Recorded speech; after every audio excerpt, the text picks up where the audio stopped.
Welcome to SS TV5 ప్రేక్షకులకు నమస్కారం. దొంగతనం చేశాడనే అనుమానంతో కొట్టి చంపిన ఇద్దరు వ్యక్తులను అదుపులోకి తీసుకున్నామని మెదక్ జిల్లా ఎస్పీ ఉదయ్ కుమార్ రెడ్డి సోమవారం మీడియాకు తెలిపారు.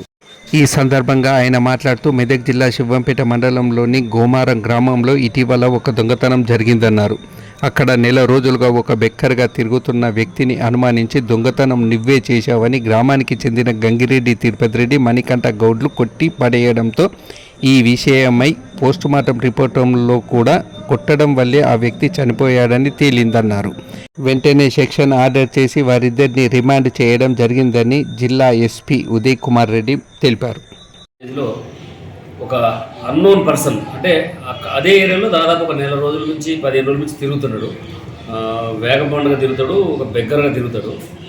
అతన్ని ఆ ఊర్లో చిన్న దొంగతనం అయితే ఈయనే దొంగతనం చేసిందని ఆ విలేజ్ వ్యక్తులు గంగిరెడ్డి తిరుపతి రెడ్డి తర్వాత మణికంఠ గౌడ్ ఇద్దరు 4వ తారీఖు నైట్ కొట్టారు. వాళ్ళు బండెక్కించుకొని పోయి మళ్ళీ ఎక్కడ దొంగతనం చేసినా చూపించమన్నారు. తర్వాత కొట్టిన తర్వాత కొట్టి ఆడ పడేసిపోయిన తర్వాత తెల్లారి చనిపోతే మనం పోస్ట్మార్టం చేపిస్తే ఇప్పుడు వాళ్ళు కొట్టిన దెబ్బల వల్ల చనిపోయిన తెలిస్తే ఇమీడియట్గా సెక్షన్ ఆర్డర్ చేసి ఇప్పుడు ఈరోజు ఆయన మీద వాళ్ళ ఇద్దరిని కూడా రిమాండ్ చేయడం జరుగుతుంది.